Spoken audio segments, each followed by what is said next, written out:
The introduction of the Kanban method in the 1950s made way ported iterative SDLC model. The Kanban method was based on lean production to boost efficiency, delivery time, and iterative improvements. Later in 1955, the iterative process model was studied further and was understood that human learning is an iterative process of trial and error.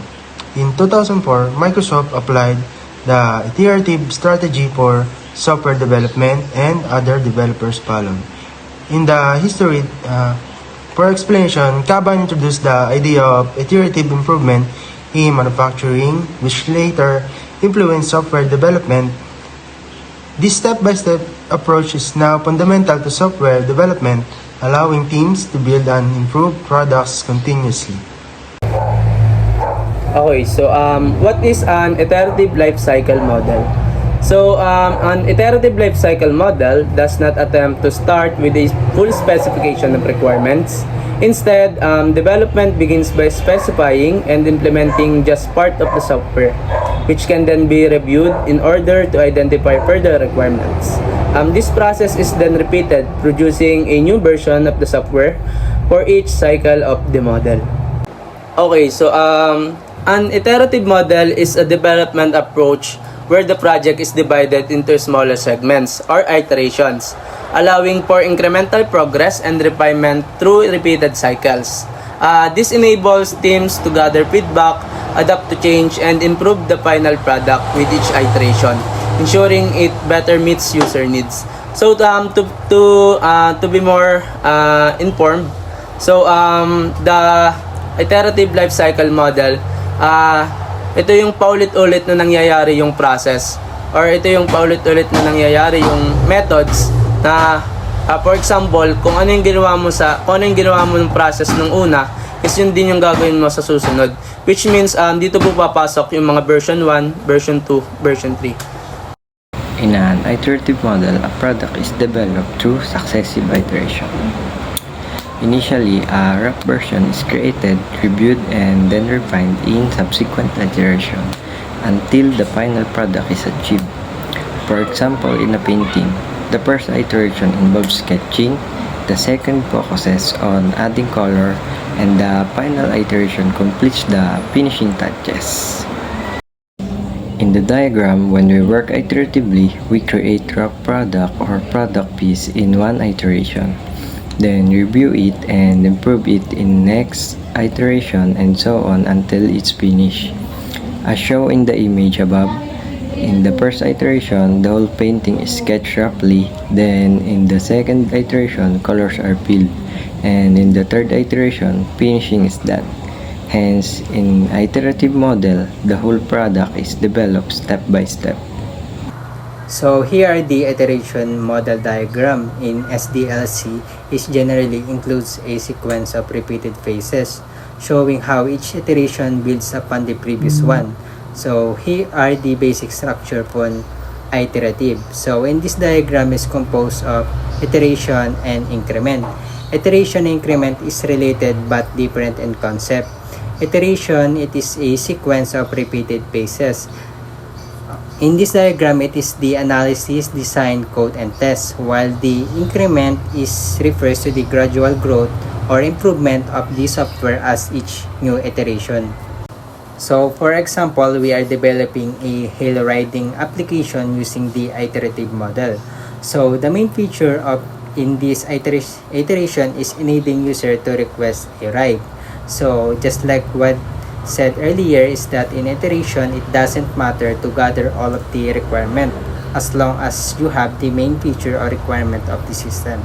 So in the first increment, for the analysis, it is define the core features like in the system, like is the registration, basic riding requests, and a map to show available drivers. And moving on is the design. It's the design, is the app landing page, user registration screen, and a simple map interface. And for the code, it is the registration process, ride request button, and integrate a basic map. And for the testing, it is to test the registration, map functionality, and ride request processes. And also is the gather feedback. User want option to view driver's details before requesting a ride. So that is for the first increment. For the second increment, let's say that the developer decided to add new features like they are integrating a e-payment system for the system. And with that, in increment 2, we are only repeating the same process in the first increment, which is the analysis, design, code, and test. And however, if the developer again want to add new features in the system, we will also apply again the same process, which is the analysis, design, code, and test in the third increment or the increment 3. So the advantages in an iterative model, we can only create a high-level design of the application before we actually begin to build the product and define the design solution for the entire product. Later on, we can design and build a skeleton version of that and then evolve the design based on what have been built. So the iterative model of software development emphasizes a gradual and flexible approach to design and implementation. Initially, a high-level design is created, outlining key features and architecture without going into exhaustive detail. From this blueprint, a basic version or skeleton of the application is built, incorporating core functionalities. Following this feedback from stakeholders and users is gathered, which informs subsequent iterations. Each cycle of building, testing, and refining continues, allowing the design and functionalities to evolve based on real-world input. This process ensures the final product aligns closely with users' needs and expectations, promoting continuous improvement throughout development. In an iterative model, we are building and improving the product step by step, so we can track the defects at early stages. This avoids the downward flow of the defects. So in the iterative model, software development is conducted in small cycles or iterations, each focusing on building and improving specific features of the product. This step-by-step approach allows for continuous testing and evaluation throughout the development process. By regularly assessing the product, defects can be identified and addressed early. This early detection prevents defects from accumulating and cascading into later stages of the development, where they can affect additional features and complicate the overall system. By managing defects as they arise, teams can ensure higher product quality and smoother progress, ultimately leading to a more reliable final product. So here's another example of iterative model. In iterative model, we can get the reliable user feedback when presenting sketches and blueprints of the product to users for their feedback. We are effectively asking them to imagine how the product would work. Another example, in iterative model, less time is spent on documenting and more time is given in designing. When users review these early drafts, they're being asked to visualize the final product and how they might interact with. This allows developers to assess the accuracy of the design, detect potential usability issues, and better understand user needs and preferences. This allows for more time to be devoted to hands-on design work, creating visual models, prototypes, and functional version of the product that can be tested and evaluated by users. Disadvantages of iteration model. Each phase of an iteration is rigid with no overlaps. This means each phase, like gathering requirements, design, implementation, and testing, must be completed before moving on the next. As a result, it can be difficult to revisit earlier phases if problems arise later. The iterative model is a development approach where software is built incrementally, refining each version through repeated cycles.